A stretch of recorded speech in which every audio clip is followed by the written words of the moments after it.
wonder, but it's a very serious question. Did our Prophet ﷺ begin a fashion revolution? No. He dressed according to the culture of his times, right? Which is a turban, which is a thobe, which is whatnot. There is no indication that he expected all Muslims to dress like him.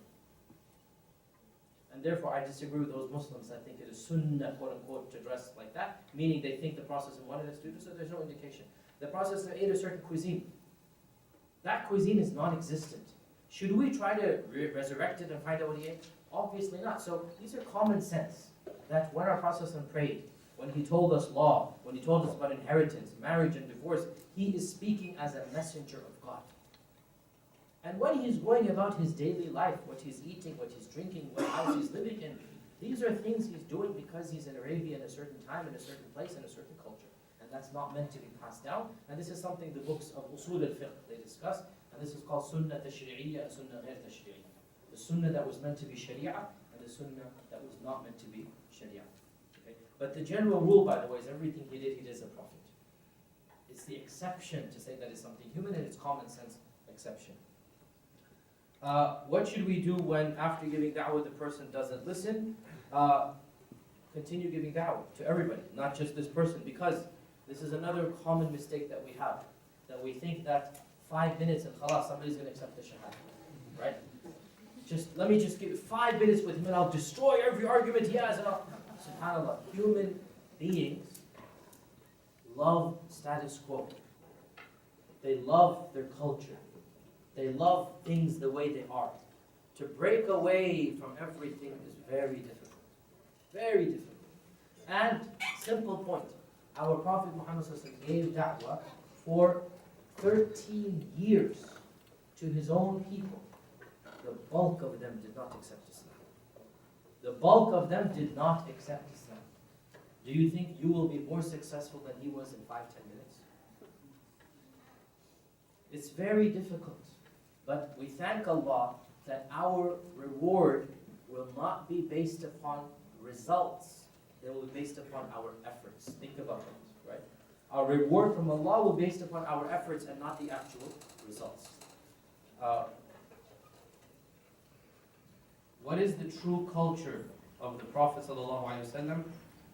Is the culture of the Prophet seen anywhere today?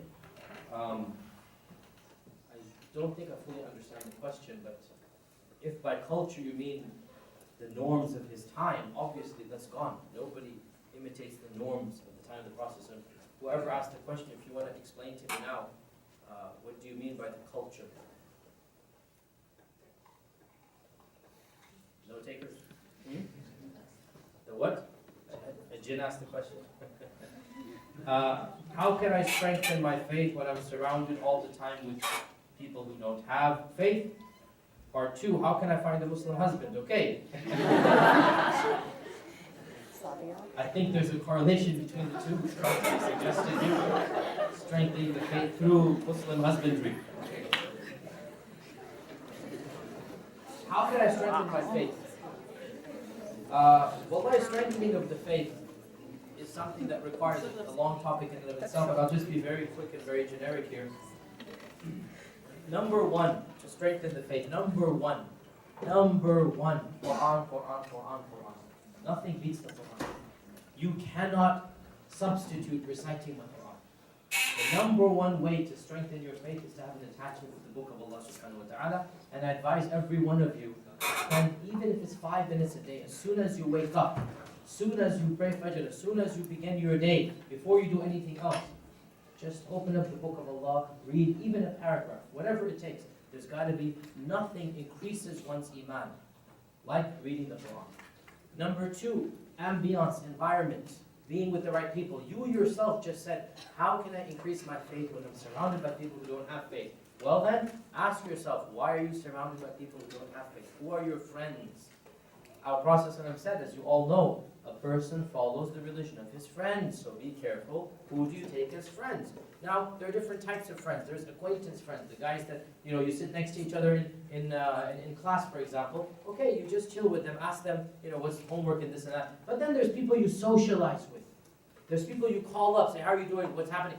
That type of friendship, try to find people that have a positive impact on you. right? Try to find people that will influence you in a positive manner. And of the best ways to do this is to be active with the MSA. To be active with the MSA, because this is the culture, this is the place where everyone, alhamdulillah, is of a similar mindset. You know, even socialization, even just camaraderie, brotherhood, sisterhood. Make sure you're surrounding yourself with people who will remind you of Allah, His Messenger, rather than remind you of things that are haram. As for finding a Muslim husband, wallahi, there are so many things to be done, but I don't know. And this is obviously, if you're coming from a Muslim family, obviously, meaning your parents are Muslim and everything, then there's no doubt family and friends are the primary way. No doubt. If you're a convert, then yes, it is very difficult. I do understand this. If you're a convert and you don't have access to the community, no doubt this is more difficult. But if you have family who are Muslim and your friends are Muslim, the best way for marriage is always through the auntie network. Right? Go to the elders, and now obviously as a sister, obviously you're going to be shy and whatnot, but the word can be given through elder siblings, through cousins, whatnot.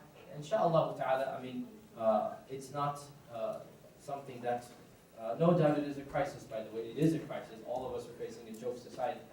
It is something that is difficult.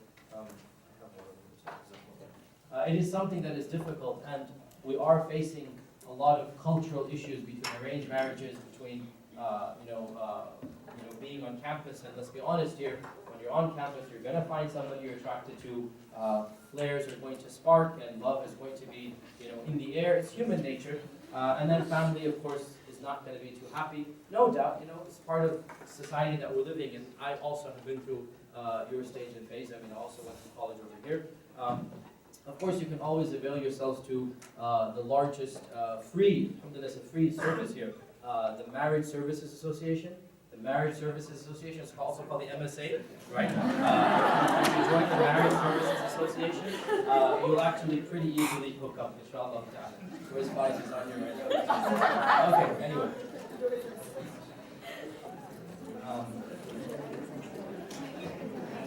So we have a question.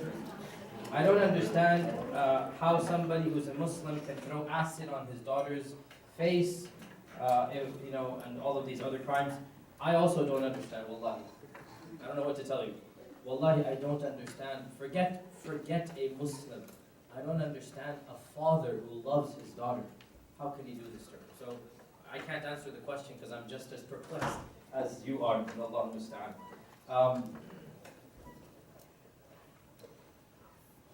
So many of us are educated and pursue degrees in which we'll be around engineers, doctors, scientists. What do you feel has served you the best in dealing with people who are generally educated and have health and happiness and satisfaction readily available to them? Islamically speaking, and this is a very deep point, those people who have more of the dunya, generally speaking, are the last to convert to Islam. Even historically, who followed the prophets? Always the poor, the meek, the downtrodden. It's the sunnah of Allah subhanahu wa ta'ala, right? The primary followers of the prophets were those who were not tempted by this dunya. And this is a very valid point. Those who have wealth, they feel somewhat arrogant. And they don't feel the same connection with religion and spirituality. And no doubt this is a problem all the prophets face. One of the ways to cater to this, not to solve it, it's impossible to solve. One of the ways to cater to this is to keep on emphasizing, did this bring you happiness?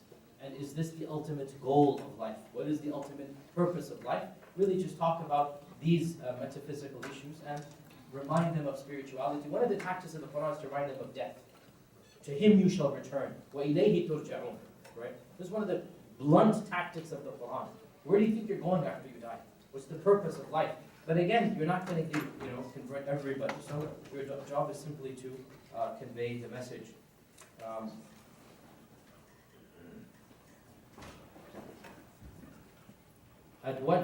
Through what experience or at what point in your Islamic education did you no longer question the idea of faith in religion in general, but especially in Islam, as we are instructed to be open-minded and increase our knowledge? Did you no longer question the idea of faith? What do you mean by question the idea of faith? Do you mean When did I stop blind following? What do you mean by questioning the idea of faith? Does anybody understand? Yes? What did you mean by this? Huh? The what? Blind faith. Blind faith. Blind faith will always be a part of religion, and reasoned faith will be a part of religion. Islam neither tells you to be fully reasoned faith nor blind faith. There's an element of both. And there's an element of both because if you look at it, reasoned faith means there's no need for faith. You can reason everything out yourself. You don't need Allah subhanahu wa ta'ala, you don't need a book. Blind faith would make all religions simultaneously true. If you're born a Hindu, you're born a Christian, you're born a Muslim, if you have blind faith, it should automatically be true. Right? There's an element of both in Islam. And I've given a very detailed lecture about this. In fact, my dissertation deals with reason and revelation in Islam. I've given a very detailed lecture, you'll find it online. It's called The Role of Reason in Islam. The Role of Reason in Islam. So I ask you to look at this lecture and I talk about the issue of reasoned faith versus blind faith. As for myself, when did this happen? Wallahi, I don't think there was any one point in time. It was just a gradual understanding of the role of faith, the role of reason in Islam. And Allah subhanahu wa ta'ala knows best. Very controversial question. The ruling party of Syria, do we consider them Muslims? And he has more details and more names over here.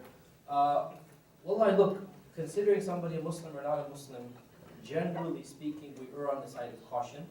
Generally speaking, we don't talk too much about this. Generally speaking, the masses and the average Muslim should not worry themselves too much about is such and such a Muslim, such and such not a Muslim.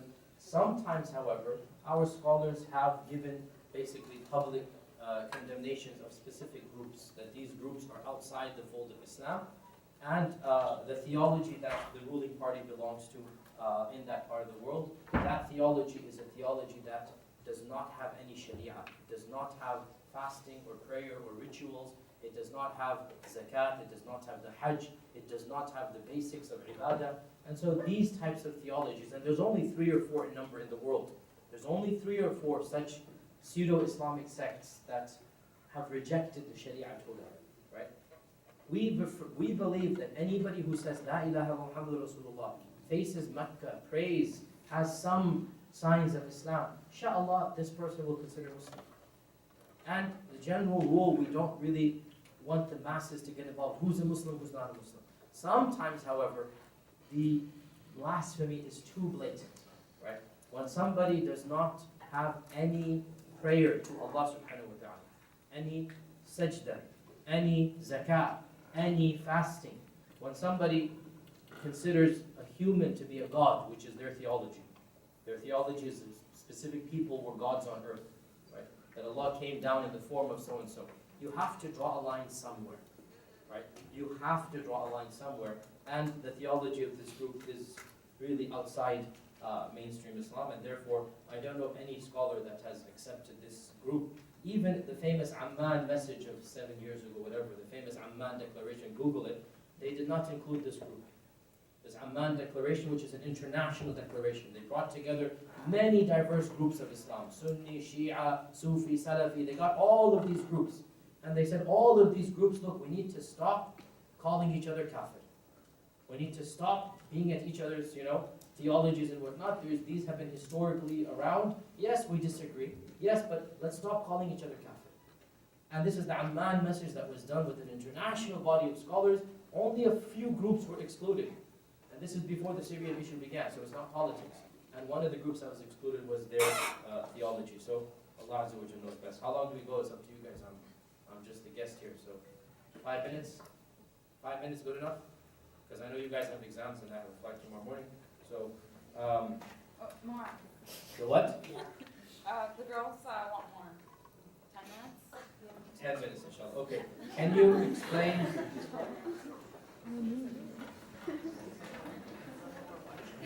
What lessons can we take from the story of the old man who was trying to get to the Prophet's attention when the Prophet was trying to gain a meeting with the leaders of the Quraysh?